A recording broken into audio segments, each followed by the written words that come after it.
В этом видео я затрону своеобразную и противоречивую тему, которая не дает покоя европейским музыкантам и пианистам в частности. Многие спорят, и до сих пор нет единого мнения, хорошо ли это, или вскоре это убьет фортепианное исполнительство как искусство. Я про китайский фортепианный бум, который за последние 20 лет породил мировых звезд фортепианной сцены, а китайское музыкальное образование стало по-настоящему массовым. Чтобы глубже раскрыть в видео этот феномен, я познакомилась с несколькими диссертациями на эту тему, и без них мои исторические сведения были бы неполными. Ссылки на эти источники я оставлю в описании. И теперь, собрав воедино всю информацию, я готова на эту тему порассуждать. И если вам интересен этот феномен, это видео для вас. За последние 70 лет в Китае было открыто большое число государственных учреждений, консерваторий, музыкальных факультетов в университетах и педагогических институтах, множество музыкальных школ. Лауреат второго международного конкурса имени Петра Ильича Чайковского, знаменитый в Китае педагог Лю Шикунь, вообще является создателем более 30 школ в разных городах. В них на сегодняшнее время занимается около 100 тысяч учеников. Вы только задумайтесь, о каких цифрах идет речь. 100 тысяч! И 80% из обучающихся музыке детей учатся играть именно на фортепиано. И, конечно, главным свидетельством китайского фортепианного бума оказывается завоевание высоких позиций в мировом исполнительском рейтинге. Сейчас китайские пианисты превосходят на международных конкурсах недавних лидеров национальных исполнительских школ. Но парадокс в том, что последние имеют вроде бы исторические музыкальные традиции, гораздо в более широком смысле. Но еще 100 лет назад в Китае вообще отсутствовала серьезная фортепианная школа. Знакомство страны с фортепиано состоялось всего век назад. Становление системы образования в Китайской Народной Республике началось с 1949 года. Развитие фортепианной школы в Китае в чем-то похоже на историю становления фортепианной школы в России. В России быстро продвигались вперед и в XIX веке создали свою блестящую музыкальную культуру, в том числе и известную всему миру фортепианную школу, в которой родились блестящие композиторы, пианисты и педагоги. Но вся эта школа была создана на прочном фундаменте общей европейской культуры и впитала лучшие зарубежные традиции. Ведь чтобы появился один мастер мирового уровня, нужна, кроме его собственных данных, культурная среда и профессиональный взгляд со стороны. Как и любая другая фортепианная школа в мире, китайская на первом этапе строилась на исполнении произведений европейских авторов и созданном ими стиле. Но для развития национальной школы необходимо было создание фортепианных произведений в национальном духе, в которых с помощью рояля пианист должен был пропагандировать национальную культуру, пробовать выражать особенности национальной мелодики. Китайские музыканты это понимают, и с этой целью знаменитая китайская пианистка, педагог госпожа Чжоу Гуанчжэнь призывала композиторов, цитирую, чтобы они сочиняли фортепианную музыку. Нужно, чтобы в нашей стране тоже появились такие мастера, как Рахманинов, Прокофьев, Скрябин. И тогда в Китае будет своя собственная фортепианная школа. Ну и так как уже я начала называть имена, представлю сразу. Чжоу Гуанчжэнь – это легендарная китайская пианистка, педагог и культурный деятель, чье влияние на развитие фортепианного искусства в Китае трудно переоценить. Она была первой китайской пианисткой, получившей образование в Советском Союзе, и стала важной фигурой в становлении фортепианного образования в своей стране. Чжоу Гуанчжэнь училась у выдающегося пианиста Самуиля Фейнберга. Это позволило ей получить глубокие знания в области европейской классической музыки. После возвращения в Китай она стала одной из ведущих преподавателей Центральной консерватории музыки в Пекине. Обучила целое поколение талантливых пианистов, многие из которых впоследствии стали мировыми звездами. Например, Ли Юнди, про которого я уже рассказывала в прошлом видео. Также она была инициатором многих музыкальных конкурсов и фестивалей, что способствовало развитию профессионального пианизма в Китае. Таким образом, Чжоу Гуанчжэнь является одним из символов китайского современного пианизма. Немного истории. Первые фортепианные сочинения, написанные китайскими композиторами, появились в начале XX века. Это, несомненно, было вызвано потребностью в создании китайского национального репертуара, прежде всего для начального обучения. Публикация музыки, в том числе фортепианных пьес, представляла собой большую трудность, потому что многое записывалось от руки. Все же первая китайская пьеса для фортепиано была опубликована в журнале «Наука» в 1915 году, и называлась она «Марш мира». Принадлежала перу композитора Чжао Юаньжэня.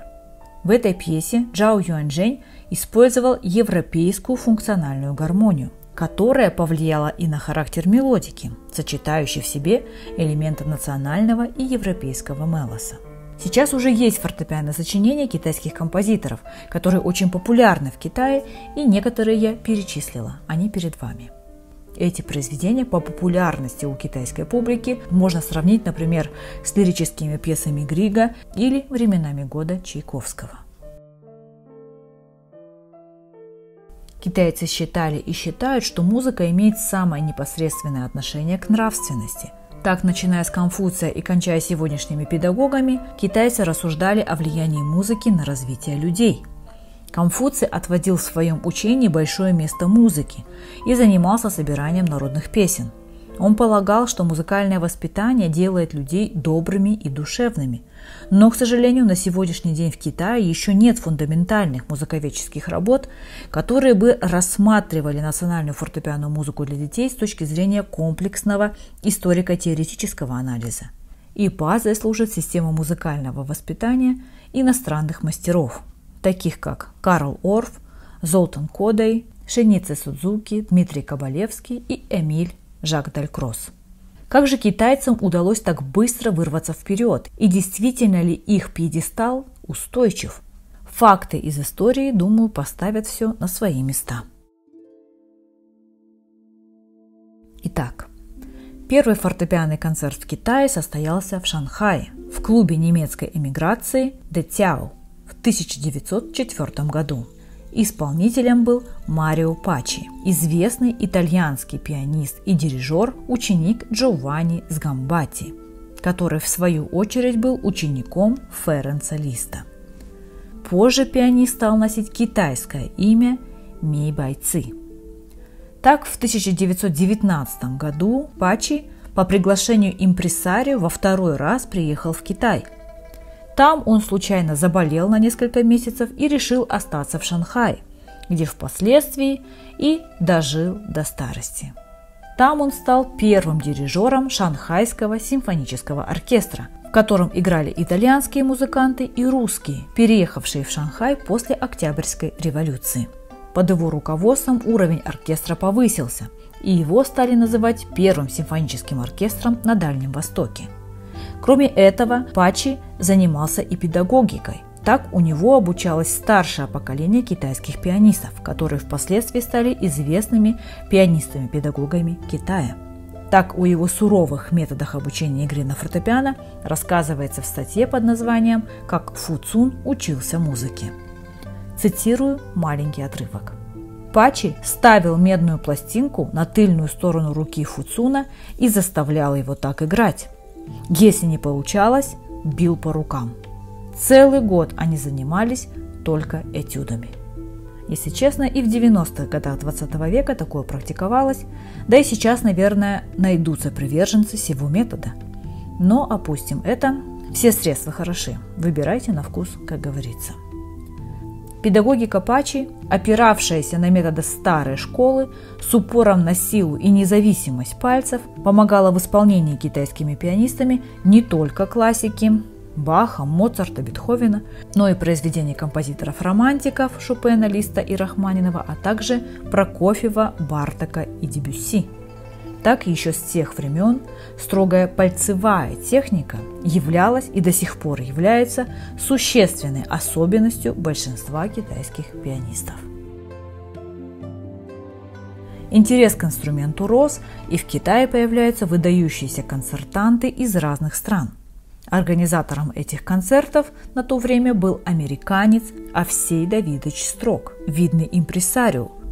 Артур Рубинштейн, рассказывая в своих мемуарах об этом импресарио, называет его хорошим организатором, способным устраивать концерты в Китае, в которых стали выступать такие гуру, как Федор Шаляпин, Сергей Прокофьев, Артур Рубинштейн, Миша Эльман, главным образом в странах Юго-Восточной Азии. И музыкальная жизнь Китая заиграла новыми красками. С годами постепенно все более заметную роль в развитии китайской фортепианной культуры начинают играть Соединенные Штаты Америки. Там также китайские музыканты получали фортепианное образование. Но для профессиональной образовательной направленности фортепианной культуры необходимы были специальные учебные музыкальные заведения. И первым, кто посвятил себя осуществлению этого, был доктор Сяо Юмэй.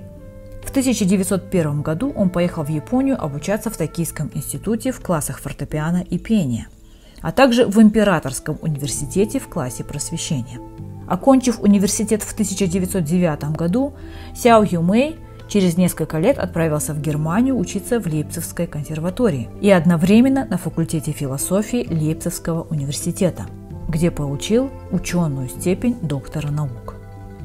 В 1920 году он вернулся на родину. Министр просвещения одобрил его предложение об открытии профессионального музыкального направления и пригласил его работать в Пекинском университете в качестве научного руководителя Ассоциации музыкального исследования. Сяо Юмэй создал Пекинское женское высшее музыкальное педагогическое училище, музыкальные курсы при Пекинском университете и факультет музыкального искусства Пекинского училища искусств. В результате его усилий в этих трех музыкальных заведениях были выведены следующие специальности: фортепиано, вокальная музыка и теория композиции. Это были первые шаги в профессионализации музыкального образования страны. Для ведения курса фортепиано были приглашены иностранные пианисты, жившие тогда в Китае, а также китайские специалисты, получившие образование во Франции. Уровень преподавания в этих трех музыкальных заведениях высоким не был. Учебный репертуар ограничивался в основном этюдами и пьесами Карла Чертни и Фердинанда Бейера. И это все на фоне междоусобных войн.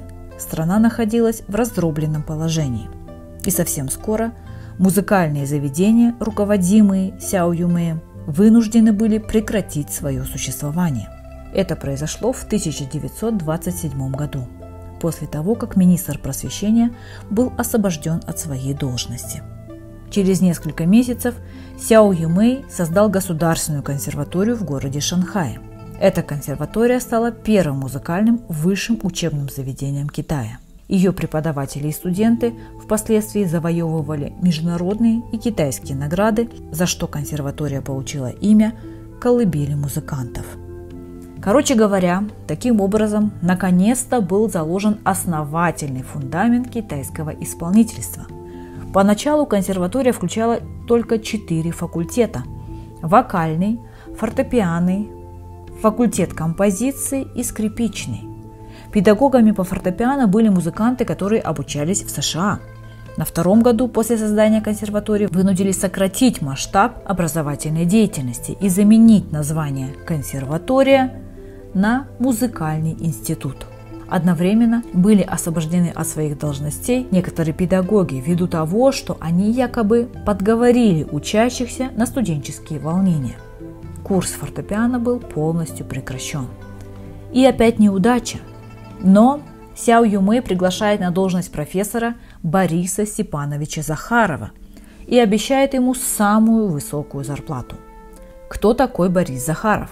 Борис Захаров учился в Петербургской консерватории у Анны Николаевны Есиповой, а еще он дружил с Сергеем Прокофьевым, с которым они учились в классе композитора Лядова. Некоторое время Захаров также совершенствовался в Берлине у американского пианиста-виртуоза Леопольда Годовского. После Октябрьской революции Захаров наряду с концертными выступлениями 7 лет работал на фортепианном факультете Петербургской консерватории и таким образом получил большой педагогический опыт. И потому сначала он отнесся к предложению из Китая очень скептически, заявив так, цитирую: «Китайские студенты играют как младенцы. Стоит ли мне давать им уроки?» Но в конце концов, благодаря теплому отношению к нему со стороны директора, он изменил свое мнение и в 1929 году дал согласие быть заведующим фортепианной кафедрой.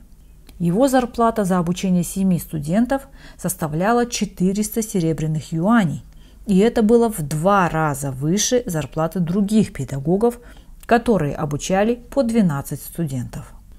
Основным материалом для технического развития были упражнения Ганона, этюды Черни, опус 299 и опус 740. Преимущественное внимание уделялось разработке пальцевой техники и постановке рук, при которой положение ладони должно было быть таким, будто рука охватывает яйцо. Вместе с тем, ученица Бориса Захарова, китаянка Ли Сяньминь, вспоминала замечание Захарова, напоминающее выражение Рубинштейна о том, что можно играть хоть носом. Так Захаров говорил, цитирую: «Если хочешь играть, можно это делать тыльной стороной руки». Безусловно, Захаров, кроме работы над техникой, знакомил китайских пианистов с классическим репертуаром, разучивал с учениками хорошо темперированный клавир Баха, сонаты и концерты Моцарта и Бетховена, пьесы Шопена, Шумана, Грига, Дебюсси, Равеля. Тем не менее, на своей родине в России оценки исполнительской манеры Бориса Захарова не были однозначными. Так, например, Генрих Густавович Нейгаус считал его сухим и даже холодным пианистом, в то время как в Китае китайские пианисты называли его музыкантом и человеком очень эмоциональным, непосредственным в игре и в поведении на уроках. Своих нерадивых китайских учеников Захаров бранил, не стесняясь в выражениях. Я знаю, что вам интересно, как именно он это делал, но история умалчивает. А вот старательных учеников он награждал шоколадкой. Вскоре он был вынужден изменить свое первоначальное мнение, и до нас дошло его следующее выражение. Цитирую: «Я с радостью признаю, что я когда-то ошибся в своей оценке. Китайские студенты доставляют мне большое наслаждение». Сейчас нам судить об игре Захарова невозможно. Как описывается в диссертациях, которые я изучала для этого видео, записи его выступлений утеряны. Тем не менее, сложилось направление, которое стали называть шанхайской школой, и одну из ключевых ролей в ней сыграл, безусловно, Борис Захаров, тот самый однокурсник Прокофьева. Среди известных учеников Захарова следует назвать Дин Шанде. Так, 2 мая 1935 года в Шанхае он дал сольный концерт, в программу которого вошли произведения Бетховена, Дебюсси, Вебера, Грига, Шопена, Хелутина, Черепнина и Листа. Концерт проходил в зале, рассчитанном на 700 мест, и набралось столько публики, что многим пришлось слушать из коридора. Выступление Дин Шанде было отмечено китайской прессой как полный успех, и в сущности именно этот концерт и явился первым сольным фортепианным концертом, сыгранным китайским пианистом. Строгая граница между поощрением и наказанием была особенностью метода Захарова. Так, по воспоминаниям Дин Шанде, если сыграешь хорошо, он очень радуется, хлопает тебя по плечу, обнимает, становится очень ласковым, все время повторяет: «Динг, good boy». Динг – это ласковое имя, которое Захаров дал Дин Шанде.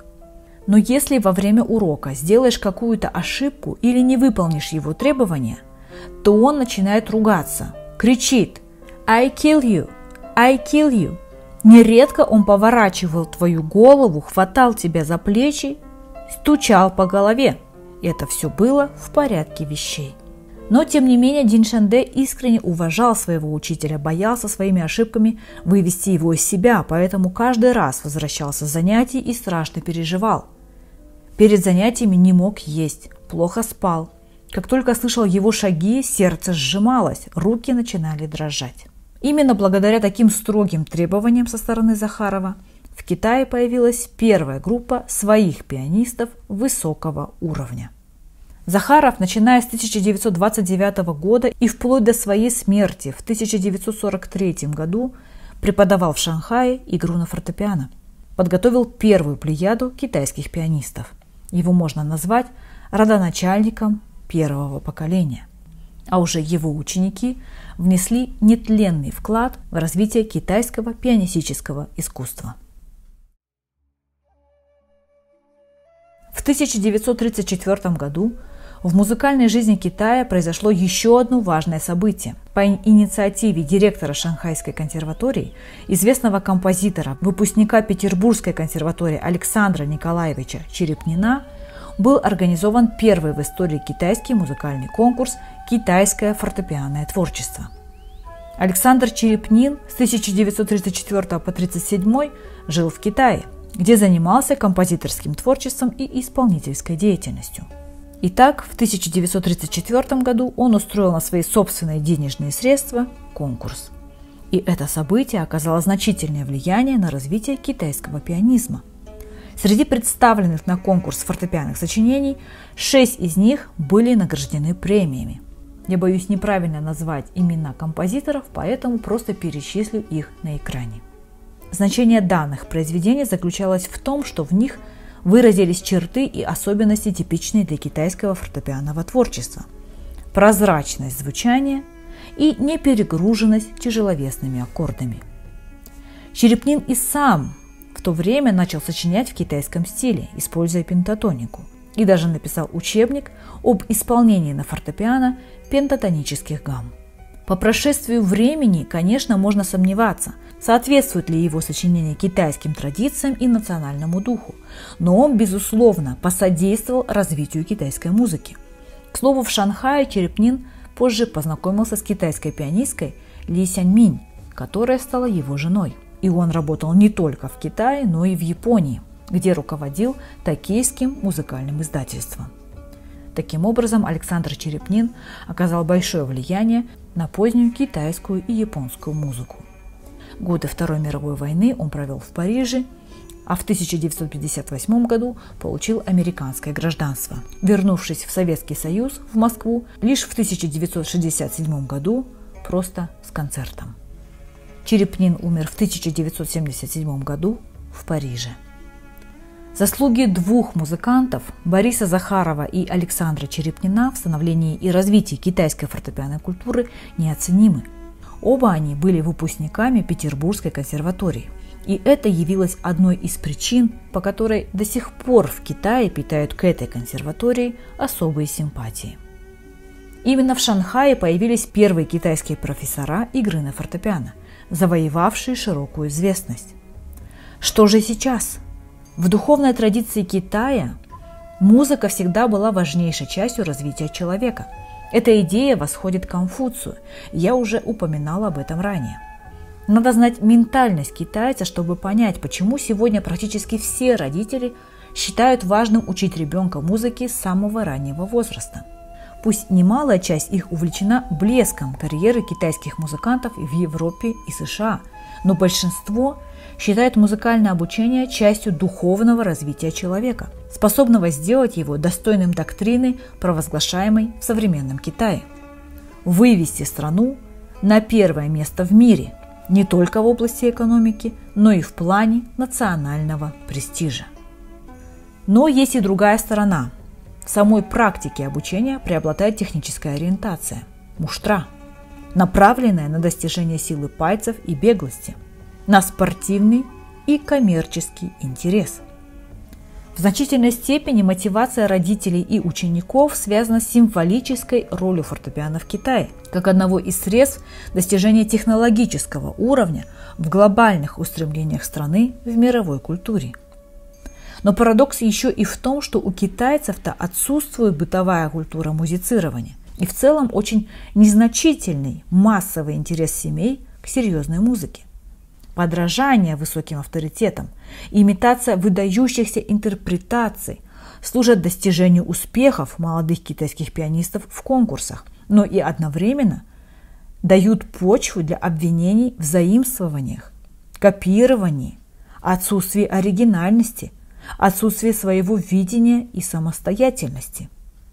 Причина, наверное, и в том, что существует несовпадение в самой ментальности азиатского и европейского типов. Отсутствие интонационной системы выражения эмоций в китайской речи, И поэтому особенности исполнительской стилистики китайских пианистов связаны с закономерностями китайской речи, в которой интонирование служит не эмоциональным задачам, а смыслоразличительным. Это различия в вокальной и речевой культуре имеют огромное значение для китайских пианистов в освоении принципов исполнения Баха, Моцарта, Бетховена и в особенности романтических композиторов, таких как Чайковский, Рахманинов, Дебюсси, Равель. Ничего удивительного в том, что оценки слушателей нередко оказываются критичными. Поэтому китайских пианистов часто упрекают в увлечении виртуозностью, в ущерб выразительности, в 100% копировании выдающихся авторитетов. Китайский тональный язык, в котором высота гласных в 4 позициях служит различным смыслом слов, не имеет того, что есть в традиции европейских языков – выражение интонации в речи как эмоций человека. А наоборот, естественным для китайцев является выражение эмоций жестами, которые, в свою очередь, прекрасно ложатся на сложную картину национального танца и китайского театра, но не на музыку. Но я повторюсь, что, наверное, энтузиазм миллионов родителей и их детей не совсем справедливо представляется части мировой общественности только лишь стремлениями к коммерчески успешной карьере. Кто не в курсе, так главная мысль обвинений в коммерческом характере концертной практики с превращением пианистов в товар, предлагаемый массовому потребителю. И тут как бы надо соответствовать шоу-бизнесу, поэтому и происходит возрастание количества технических виртуозов среди китайцев. Но для китайцев отрицательная характеристика европейцев и одновременно их немыслимый восторг тоже своего рода реклама фортепианного бума. Такая некая пиар-технология, интрига. И все больше это становится востребованным фактором в оценке пианиста. Больше, чем индивидуальность интерпретации произведения.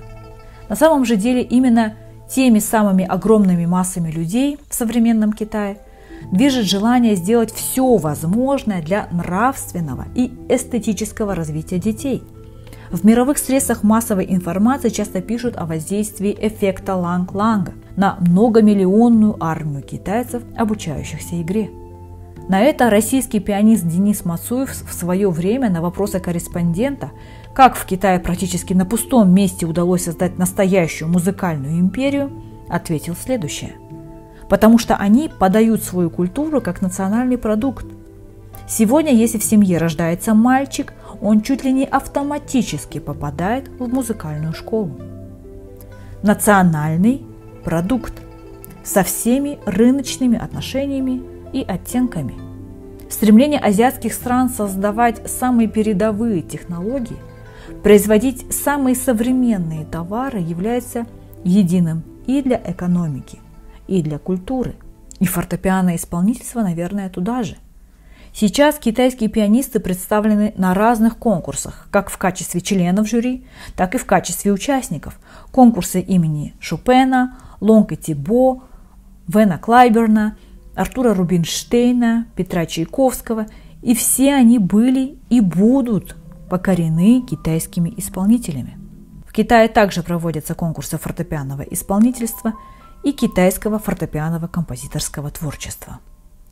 Так, фортепианный бум 90-х и нулевых привел к натаскиванию юных музыкантов ради приобретения славы. И, возможно, в современном контексте времени они идут верным путем. А вы как считаете? А может, просто под натаскиванием предполагается тяжелая работа, которая европейцу в таких объемах не под силу? Закончить хочу представление молодых китайских пианистов, которые уже покорили все мировые фортепианные олимпы и продолжают этим заниматься. Так, из самых влиятельных и востребованных на сегодняшнее время выделю следующих: Лан Лан, Ли Юнди, Ван Юцзя, Ву Муйе, Джань Хаучень, Лю Цзи. Обо всех я подробно рассказывала в предыдущем видео, ссылку прикреплю. Будет очень интересно почитать ваше мнение насчет быстрого интегрирования китайского пианизма в европейский. Что, по вашему мнению, оно уже привнесло в мировую культуру? И станет ли когда-нибудь китайская фортепианная школа лучшей в мире? Спасибо, что посмотрели. Ставьте лайки, если информация оказалась для вас полезной и интересной. Подписывайтесь на мой канал, смотрите другие мои видео. Всем пока!